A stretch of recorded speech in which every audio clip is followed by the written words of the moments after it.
And welcome in. Pressbox and PressBoxOnline.com present this Zoom video where I, Stan the Fan, and Ross Grimsley talk to ex-Oriole pitcher, now broadcaster for the ball club and also for ESPN, where he covers the SEC exclusively. That is the big right-hander, Ben McDonald. Ben, how are you feeling? I'm good, man. Everything's good down here in Baton Rouge area. It's warming up. It's getting hot. It's humid. It's baseball weather without baseball, and so I just been kind of staying busy at the farm doing stuff and just staying as busy as I can and keeping my fingers crossed that somewhere in the near future I'll see you guys soon up in Baltimore. We'll be playing baseball. Well, 3 days ago, Ben, we had the commissioner at the draft kind of say with a lot of sincerity, there's 100% we're going to have a baseball season. And now today, in light of how the negotiations went or didn't go over the weekend, the commissioner is now threatening that maybe we won't have a baseball season. The fear apparently is that MLB feels the union is negotiating in such bad faith that as soon as he announces a schedule, he'll file a grievance worth like $1 billion, and baseball doesn't want to have a season with that hanging over it. You have any comments on how you feel this may still play out? Well, I was as hopeful as anybody too before that news came out, and I still hope that's just some posturing stuff that's going on, right? If we're honestly speaking, it's a bad look. I mean, it is a bad look for everybody involved in baseball with the pandemic and everything that's going on.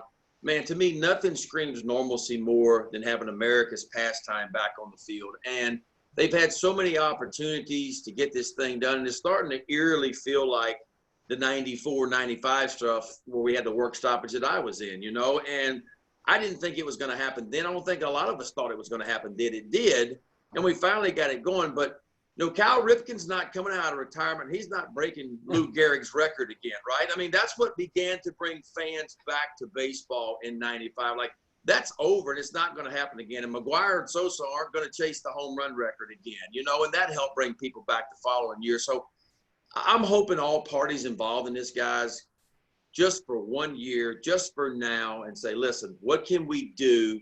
Common sense has to come to the forefront here. What can we do to get baseball back on the field just this year? Reach some type of agreement just for 60 games or whatever it is. Then you go ahead and you negotiate. Because we know the collective bargain agreement ends after the 2021 season. And so then more negotiations will take place. But I see some of both sides of it. It seems to be there's not a lot of transparency there from the owners. The players agreed to the deal in March. The owners didn't thought fans were coming back, but they won't open their books from what I read. And so the players really don't know what's out there. Then this big new deal just got signed by the Turner Group or whatever for baseball, $1 billion TV deal. So the players are sitting back going, wait a minute now. Let's be transparent with everything that's going on. Let's try to get this thing done. So I can see both sides of it.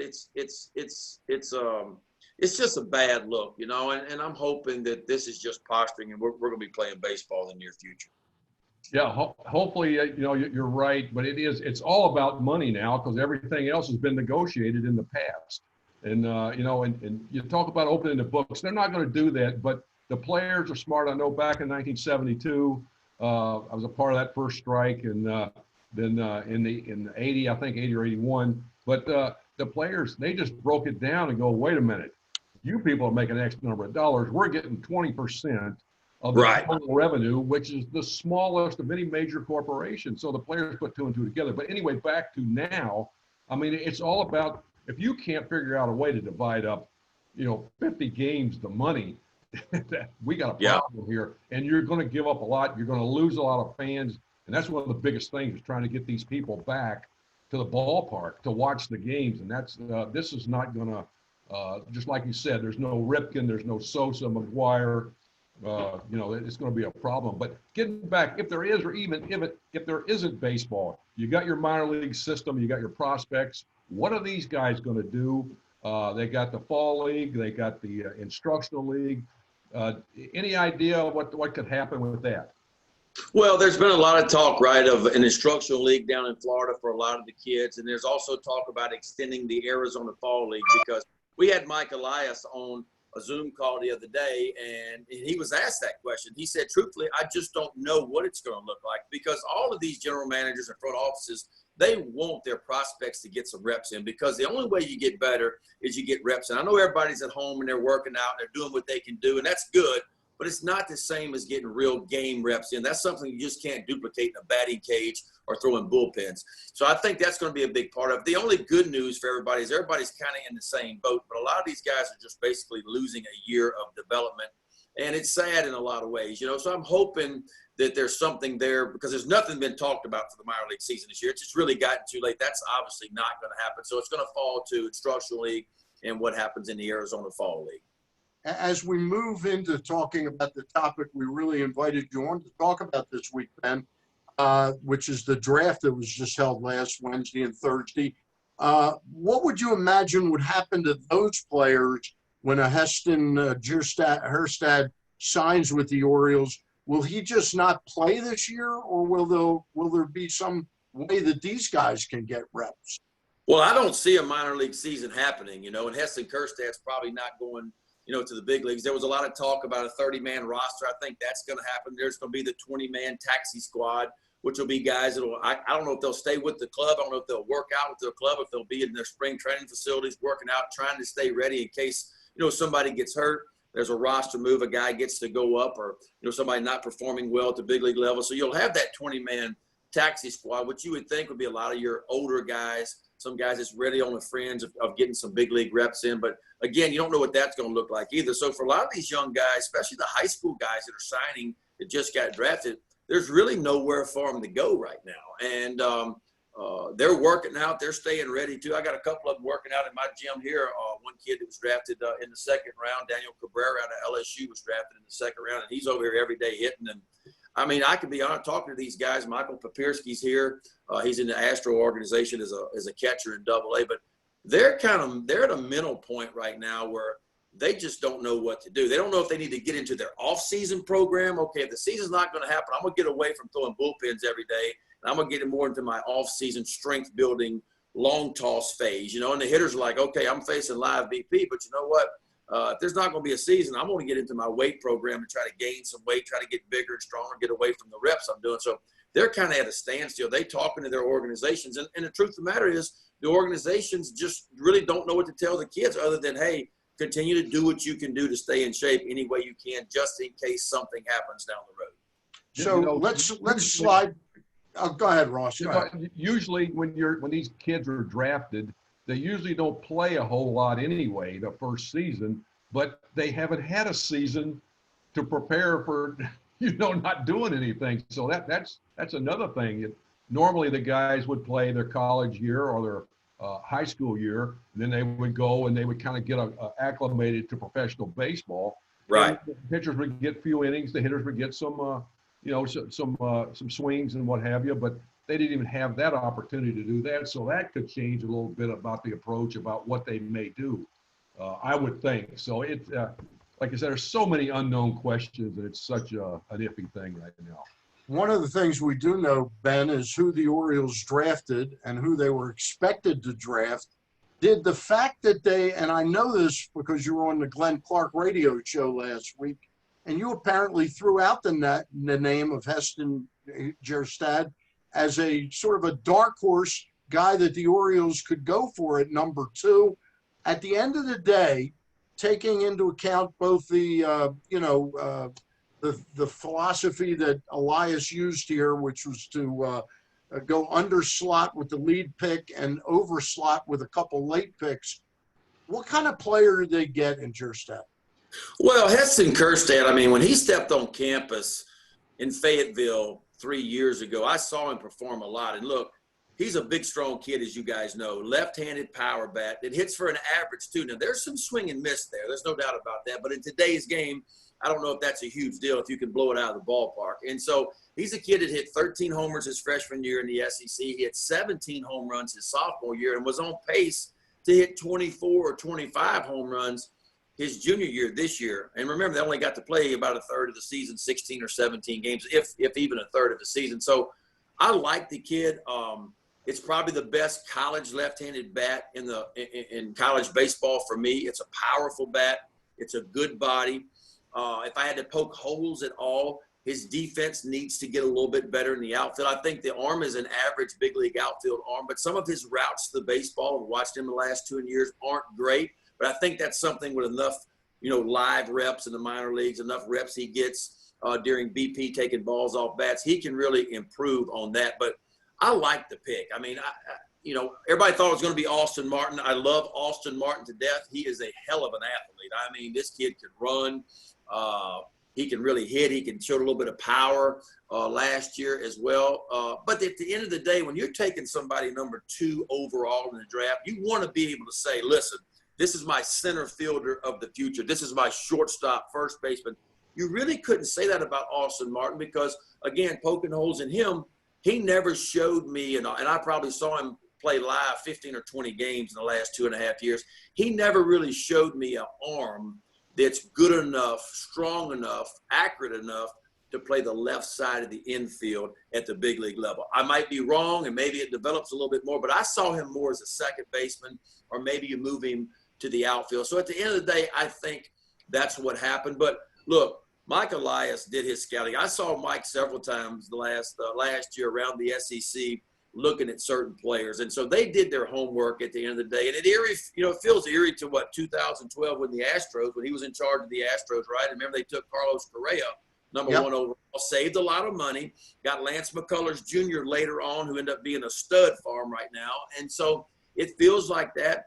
The only thing that I would say, I was hoping that maybe because they had saved money with Kerstad potentially at the time, Cole Wilcox was still out there in the 3rd round, that big power throwing draftable sophomore at Georgia. And I'm sitting there going, make a splash. Let's get Cole Wilcox. I know he had a huge number, somewhere around $3 million, but I felt like the Orioles had that big pool of money, more money than anybody out of all the teams. Plus, I felt like they'd saved a little bit of money with Kerstad, so I felt like, okay, they're going to make a splash right here. They didn't go that route. I think they took Haskins instead, the outfielder out of Tulane, who's a good ball player too. I saw him one time play, and he's put up some good numbers over the years as well. But all in all, I think it was a pretty good draft with Kerstad and Westberg and Haskins and Servideo over at Ole Miss. I've seen him play a lot too. He's a good little ball player as well. Hey Ben, it looks like the Orioles are doing what the Astros did, the blueprint they had. Going player heavy, and now they didn't develop a lot of pitching in the Astro organization. They've got players, and they either traded or got free agents, pitching wise. Do you see that similar thing happening here with the Orioles? Because it looks very similar. Yeah, I do. Obviously it was a position player. Out of the 6 players, 5 were position players, and let's not forget, we can all agree while there's some really good position players in the minor league system for the Orioles with Adley Rutschman and others, the strength of this Oriole minor league system is its pitching. There's no doubt about that. There's some big-time arms when you talk about Grayson Rodriguez and D.L. Hall. There's some guys, some frontline starting pitching. So I felt like, excuse me, it was pitcher heavy in the minor league system, so I kind of understand going this position player route. And you're right. I mean, I think at this point, while we all want it to happen tomorrow, want the Orioles to be a contender tomorrow, I think we know where we're at. And at the end of the day, you got to trust Mike Elias and what he was able to accomplish, because he was a huge part of the Astros rebuild. And everybody forgets they lost 100 games 3 years in a row. They lost 96 or 7 the 4th year. And then they make the playoffs, and then they win the World Series. So at some point, and that's what I really like about Mike Elias. Look, he has come in and he's done it his way. And if it doesn't work 4 or 5 years from now, there is nobody else to blame but Mike Elias, because he's put his people in, he's drafted, he's done it the way he's – and in a lot of ways, I respect that about Mike. And so he's a young, energetic guy that does his homework. I think the whole front office, they've done their homework on this draft, and they really like these young guys they got for Overslot, Mayo, down at the end of the bottom of the draft too. I think they really like these guys. They overpaid for them, but I think that was the game plan from the beginning. Tell us a little bit about that, the 2 guys. I know you probably haven't seen Kobe Mayo, the third baseman, power hitting third baseman, who they signed for $1.7. He had a commitment to go play at Florida. and the right-handed pitcher Carter Baumler, who got 1.5 million and he bypassed his commitment to TCU. How well do you think those two guys were scouted by the Orioles? I think they were scouted pretty good. Now, we all know, you didn't get to scout the high school kids as much as you wanted to. And if there was anybody that's affected by what went on with the pandemic, it's the high school kids. Grayson Rodriguez was on a Zoom call the other day, and he said, listen, if I didn't get to perform my senior year in high school, I probably wouldn't even have been drafted. He said, I was so far down the draft, but the fastball velocity for him, he said, his junior year in high school was 90, 91. He'd bump a 92. Well, all of a sudden, his senior year rolls around. He gets to play the entire senior year, and he's hitting a couple of 98s, and he's pitching at 95 and 96, and ultimately, boom, he goes from not really in anybody's picture to the 11th pick overall in the draft. So it really hurt the high school kids. But I think that Mike must have evidently saw, or somebody saw these kids. They share information. They know high school kids, and I'm sure Mike had a relationship maybe with the Florida coach, maybe with Schlossnagle over at TCU. And they said, hey, tell me about these kids, what you like about them. Because if a kid is committed to Florida, I'll tell you right now, Kevin O'Sullivan down at the University of Florida has out-recruited everybody the last 5 years in college baseball. And if Mayo was committed there, he's a stud, I can tell you that. And if they paid him the money that they did, there's something that Mike Elias and the front office really like about these two kids. It looks like that Mayo is going to be a big third base six. But the Orioles drafted some big guys. Yes. In the first few rounds, which is something really that maybe that's what they're looking at too. But Mayo's a guy that possibly, it sounds like he, big power guy, raw power, going to hit a lot of home runs. But, they said something about maybe moving him to first base, which is a log jam over there anyway. But he's a young guy, at 18, so he's got plenty of time. But, yeah, that's something, you look at the bigger guys. But one of the things that, look at a lot of the guys, with the pitcher, Baller, he's a young guy that's going to come, probably 94. And like you said, and this is really important now, time for him to get some pitching in, a few innings since he didn't play any high school ball. But like you said, good chance for him to develop, get bigger, and get more fastball. I know he's got a change up he needs to, and off-speed pitches. Obviously, he's a high school kid. So supposedly he's got an outstanding delivery, which really will keep him healthy a lot longer. But that's one thing. But a lot of the guys, you look at the defense was not questionable, but that was a concern for several of these guys. What do you see with that? Well, defense is one thing. As you guys know, you can't teach somebody to hit a ball 440 feet, right? I mean, that's a God-given ability, like being able to throw a baseball 95 miles an hour. We can tweak some stuff, and we can make you a little bit better, but at the end, you got to have that kind of talent built in. Now it's up to the organization to develop these kids. And I heard the same thing about Ballmer, was that it was a clean delivery. Fastball was a 94, which is really a huge arm for at the high school level. The off-speed pitches need to get a little bit better, but that's development. You're talking about an 18-year-old kid. He has time to do that. So now you got to coach him up. Now you got to develop them. You got them in your organization. You hope the Orioles can, get some quality prospects. Some seniors in college right now that might be signing for $20,000. There's more kids going than I thought it would be. And so you hope you can get a few more like that. Then you hope you can, be very active in an international market again, like the Orioles were. And because Mike Elias has said 100 times, his job right now is to inject as much talent into this organization as quickly as he can do it. Then try to figure out where it's all going to go, who really he sees as being a big part of it going forward. And so go back to last year's draft. I thought it was a solid draft for the Orioles. I think this year's draft was another solid draft for the Orioles as well. The international signing stuff was huge last year too. So I think I like the way it's trending. I think it's going the right direction. Do I wish we'd have grabbed the Cole Wilcox with that third-round pick? Yeah, because this kid had a chance. He is 100 miles an hour as a freshman. I saw him throw. It's a big, big arm. But he's also a kid to me that needed some work as well. So if you think Ballmer, it could be a guy similar to that and that kind of arm strength, you get it, But as you guys know, the high school kids are a little bit more of a risk when you draft them than when you get an opportunity to scout a 20, 21-year-old kid and you see him perform in 2.5 years at the collegiate level. Hey, Ben, before we get back into the drafts, let's talk a little bit about one of the guys you might have seen that the Orioles now signed as an undrafted free agent for $20,000, and Auburn right-handed pitcher Ryan Watson. Have you ever seen him pitch?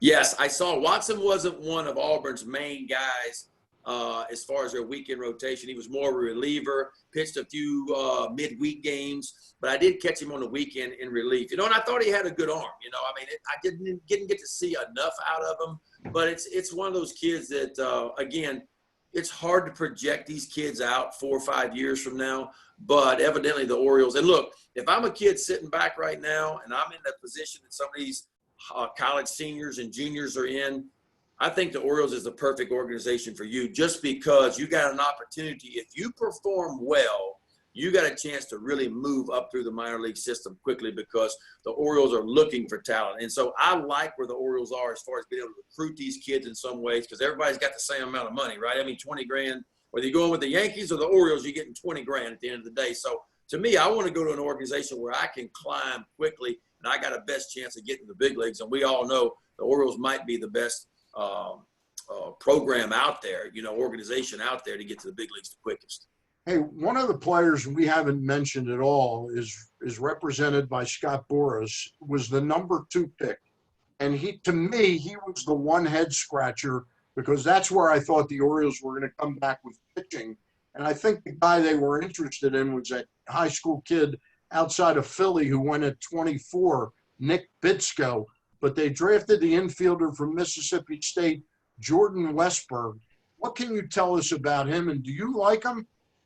I really like Westberg. Now, Westberg's one of these guys, and I've seen him play a good bit too. And I talked to the assistant coach, Jake Gotro at Mississippi State, after the Orioles took Westberg. And I even called Jake Mangum, who played with Westberg for a couple of years. And they both told me, they said, Jordan Westberg, every time he steps on the field, is the most athletic guy and strongest guy on the field.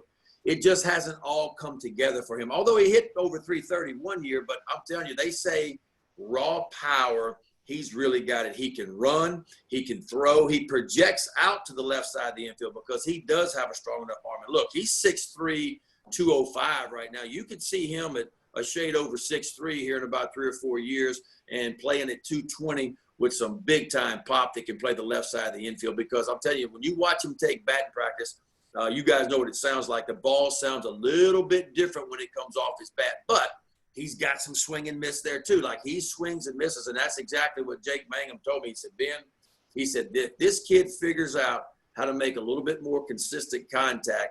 He said, he's a name that you're going to be saying, hearing, and reading a lot about the next 10 years. What can you tell us about the other infielder that the Orioles drafted? And do you remember the trainer, Harry Weinberg? He used to be with the Oakland A's and the St. Louis Cardinals. Harry knows Anthony Servidio's father because they live in Florida. What do you think of Servidio? Harry Weinberg says he's really a nice player.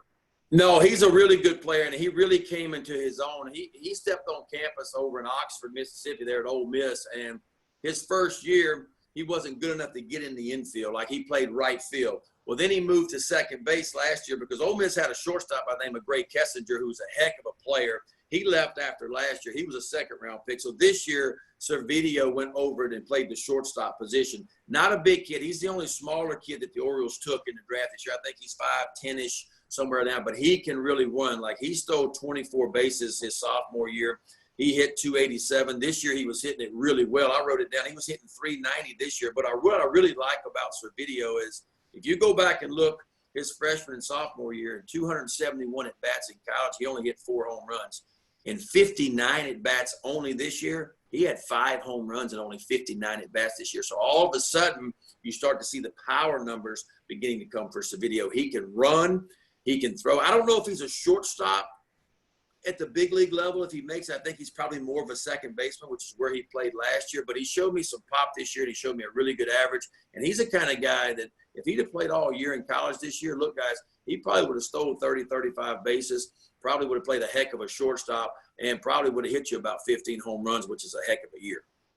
Ben, with the Orioles have drafted several shortstops the last couple of years, probably I think 5 or 6 of them, which is really, I mean, shortstop and center fielder. Center fielders can play both corners. Shortstops can usually play anywhere on the infield. with Westberg and with a big power guy, you see him maybe ended up in third base? I think that's a possibility. Would that be his better position? Well, I only saw him play shortstop, and he played the shortstop position very well. Mississippi State had 2 first-rounders in their middle infield in this year's draft. They were really good. Foscue was the one that went in front of Westberg. He was the shortstop, and I felt like, our second baseman, Foscue had really good hands, performed a little bit better. The numbers were there, but the bigger upside, no doubt, is Jordan Westberg, who the Orioles got, just because he's a bigger, stronger kid. But I could see Westberg, because of his size, I could see him moving over to third base and being that, that guy at the big league level that could hit you 25 or 30 home runs. He really has that kind of potential, guys. And so I think he's a little bit of a sleeper in this draft. It's hard to say he's a sleeper in the first round, but there wasn't a whole lot of talk about Jordan Westberg. But if the tools, ever start to come together for him, because we hear that word thrown out all the time, he's very toolsy, right? Yeah. This guy is a definition of toolsy because he can run, throw, hit. He can do it all. Hey, Ben, last question we got for you tonight, and we really appreciate your time. Ross and I really appreciate it. Yeah, anytime. This Hudson Haskin, you mentioned you only saw him once, but he's got he's a toolsy player, but I hear that he has sort of an odd swing a little bit as a left-hander. Can you put that into any context, or did you not see him enough? I didn't see him enough to tell you. I saw him take a little bit of BP. It looked a little bit different, but he always found a way to barrel the ball up. That's what I liked about him. I went back and pulled his numbers. He hit 372 at Tulane with 10 homers and 52 RBIs his first year on campus. This year, the power numbers weren't there yet. Again, it's the sample size of a season, but he still was hitting over 330, and he went to summer ball, and he hit over 300 too. So every place this kid's been, he has hit. And what I really like about him in his college career, he walks more than he strikes out. So he's not a strikeout guy. He only had 40 walks and only punched out 39 times in 2 years of play. And so that says something about him, but he's got a chance to be pretty good as well. I just wish I would have seen him a little bit more. He's also, from what I understand, he also runs real well, doesn't he, Ross?